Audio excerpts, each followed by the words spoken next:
Good morning. I'm talking to Rabbi Tradbergs this morning. Hi, Rabbi. Hello.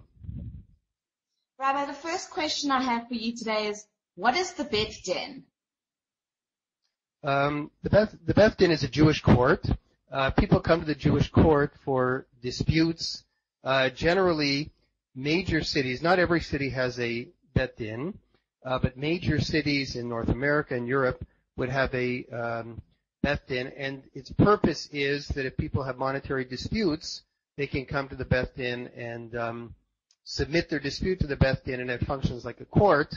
The benefit of a Beth Din is that it's Jewish, which is people want to have a Jewish court, and it's usually faster than going and settling this, and cheaper than settling disputes in a secular court.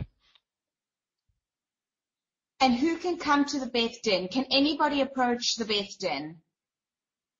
Yeah, generally the people who approach a Beth Din are Jewish people.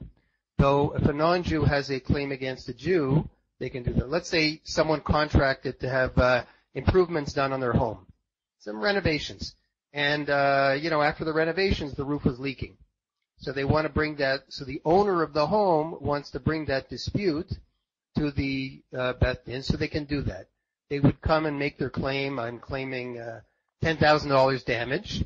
And if the contractor is a non-Jew who did this, then he may agree to come to the Beth Din.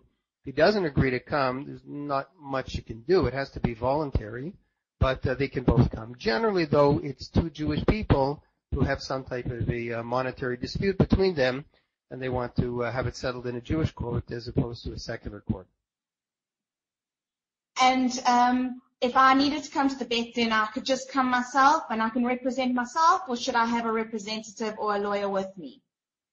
That's a good question. Since the Beth Din functions as like an arbitration court, in other words, this is voluntary. We both want to come. We both have this dispute. We want to get it settled. And people come because it's less expensive than hiring a lawyer and going to court. If you have a claim of $2,000, you're not going to hire a lawyer and go to court because it's not going to be worth it. So people are not required to be represented when they come to a Beth Din. Part of the difficulty in coming to a Beth Din is that you don't really know what's going to happen unless you're an expert in Jewish law. So sometimes people would want to go to, there are these court lawyers, they would want to go to them and say, here's my case, do I have a chance, am I wasting my time, is it worth going? And then the lawyer can represent them, because the lawyer will know the procedures, what's relevant and what's not. But most of the time, when I was running the court in Toronto, most of the time when people would come, they would represent themselves, and the judges would ask the questions of them as opposed to lawyers asking questions of the witnesses. The judges themselves conduct the inquiry.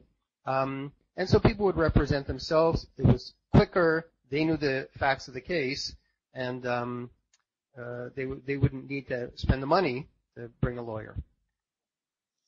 Okay, and what kind of rulings can the Beth Din make? And what happens if a person doesn't want to listen to the ruling that the Beth Din has made? Good questions. First of all, the only cases, and I'm talking in Western countries, the only cases that a Beth Din is permitted to be involved in are non-criminal. They can't be involved in any criminal cases. Those must be brought to the courts of the country. They cannot involve themselves in that because they're working as an arbitration panel, not as a criminal court. So that's number one. Number two is when the Beth Din hears the case, they always require both parties to sign an arbitration agreement before they start. The arbitration agreement says the two of us agree to submit our dispute to you, and we also agree we're going to keep the ruling that's going to be made afterwards, whether we like it or we don't like it. Now, people can say that and then they don't do it, which happens. But once you've signed the arbitration agreement, a court, let's say if you and I had a dispute and I didn't like the answer that I was given, and so I don't keep the ruling, you can take the arbitration agreement to court, and the court will say, we're not going to get involved in the case. We're not interested in what the details of the case is. All we're interested in is that you two made an agreement, and one of you are not keeping it, and so we're going to enforce whatever the Beth Din says, whether we like the agreement, whether we like their decision or not, we're going to enforce the decision in secular court. So the Beth Din doesn't have police. We don't have any way to enforce any kind of a decision. It's really voluntary. But if one side doesn't keep the decision, you can always go to court for enforcement, and that's permitted in Jewish law as well, to use the court for enforcement of a ruling. Thank you. Thank you so much for talking to me today. I really appreciate it. I hope that was helpful. Thanks.